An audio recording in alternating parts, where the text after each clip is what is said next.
S'il y a bien un constat qui est partagé par l'ensemble des femmes qui se posent la question de comment améliorer leur relation sentimentale et comment être plus épanouie sur le plan amoureux, c'est celui qui consiste à dire « c'est facile pour moi d'attirer un homme, en tout cas c'est pas une problématique, mais par contre le garder ça devient un peu plus compliqué ». Et ce que je veux faire avec toi dans cette vidéo, maintenant, c'est de te partager des éléments, j'aurais pu dire aussi des qualités ou des choses à muscler un peu dans ton jeu qui te permettront, si tu le souhaites, de favoriser cette relation durable. Parce que j'ai dit garder parce que franchement, c'est un titre qui va t'accrocher pour que tu puisses regarder cette vidéo parce que je la pense importante. Au lieu de garder, je préfère dire à la limite comment l'impacter émotionnellement parce que au moins on sait, d'après en tout cas les études du cerveau, que quand il y a une émotion qui est forte, eh bien il y a forcément de la mémoire qui est associée, c'est-à-dire on se souvient de toi. Et ce que je vais te partager, c'est particulièrement efficace quand tu es de la rencontre à la relation, c'est-à-dire vous avez eu des échanges sympathiques, peut-être déjà des rendez-vous et tu aimerais aller plus loin, pourquoi pas créer une relation. Ce premier élément que je vais te partager est en lui-même quelque chose qui peut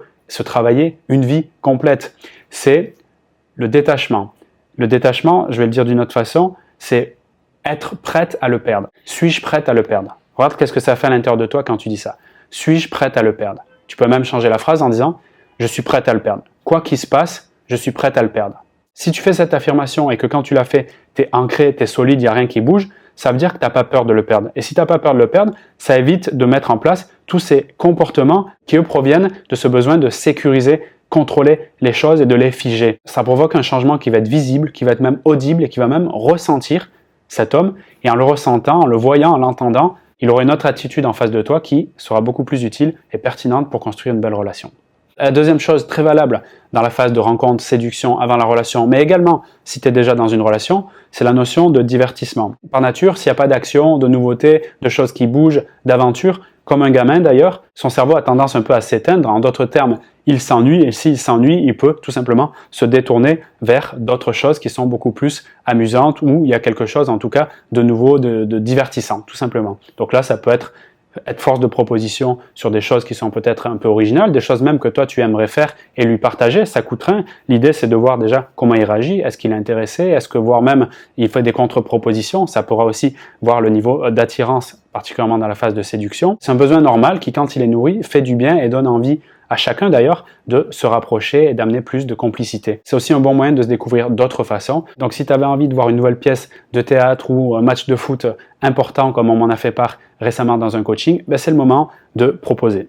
Et le troisième élément qui est à la fois une compétence de communication mais aussi un état d'être, c'est la capacité à oser dire non. J'appelle ça aussi être affirmé, c'est un des éléments de l'affirmation de soi, parce qu'il n'y a pas que ça, il y a la capacité aussi à, j'ouvre une parenthèse là, à ouvrir une conversation, à savoir quitter une conversation, à savoir faire des propositions, exprimer une critique, tout ça rentre dans l'affirmation de soi, mais oser dire non est absolument crucial dans une relation et surtout au début de la relation, parce que si tu veux, en face de toi, s'il a le sentiment qu'il peut tout faire, qu'il peut tout proposer, par exemple, le truc classique, tu connais depuis quelques jours, il propose de venir chez toi la nuit et de repartir juste après. Si toi, tu commences à accepter ça, ça va devenir normal, une habitude. Tu risques de tomber dans le cadre un peu sex friend et dans ce cadre-là, c'est très difficile de revenir vers un couple. C'est pas impossible, mais c'est difficile. Donc, oser dire non, dit d'une autre façon, quels sont mes besoins, qu'est-ce qui est important pour moi et être au clair avec ça, d'un premier temps, fixer des limites et savoir les exprimer.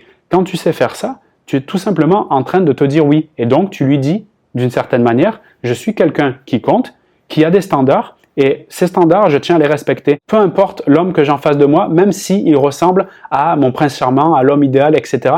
Peu importe, c'est d'abord moi et mes besoins, et tout ce qui importe à mes yeux, qui passe. En faisant ça, tu es digne de respect. Et je le rappelle parce que c'est très important. Si tu as une relation saine avec un homme qui est amoureux de toi, le respect est juste une étape obligatoire. Donc, dès les premiers instants, pour moi, je mettrais même plus le focus sur comment me faire respecter par lui, plutôt que me poser la question comment le garder. D'ailleurs, une des choses qui peut faire en sorte qu'il n'a pas envie de te garder, c'est tout simplement le fait qu'il ne te respecte pas. Donc, travailler sur son respect, ça reste quand même une des priorités. Je vais te redonner les 3 éléments qui pour moi sont très importants pour créer cet impact chez lui au niveau émotionnel et pourquoi pas lui donner envie d'aller faire un bout de chemin beaucoup plus long avec toi. La première chose, c'est si tu es vraiment ancré sur le fait de « je suis prête à le perdre et franchement, c'est OK pour moi si jamais il viendrait à disparaître de ma vie ». Au moment où tu es OK avec ça, si tu as ce détachement, boum, les choses changent immédiatement.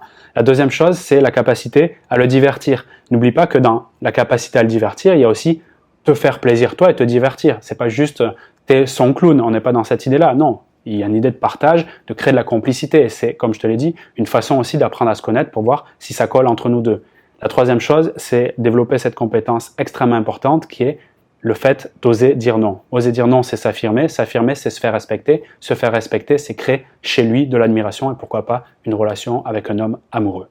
Si tu veux aller plus loin et justement faire un test, peut-être es-tu en relation actuellement et découvrir quels sont les sentiments qu'il a pour toi, est-il amoureux? J'ai créé un quiz de 14 questions complètement gratuit que tu peux retrouver dans la description de cette vidéo. Je t'enverrai les réponses par mail et des conseils inédits pour faire avancer cette relation. Et si tu veux que je t'apporte un décodage approfondi sur ta situation et des conseils spécifiques, réserve un coaching privé. Le lien est également dans la description de cette vidéo. Je te dis à très vite pour ce coaching ou pour d'autres vidéos. C'était Vincent. Salut!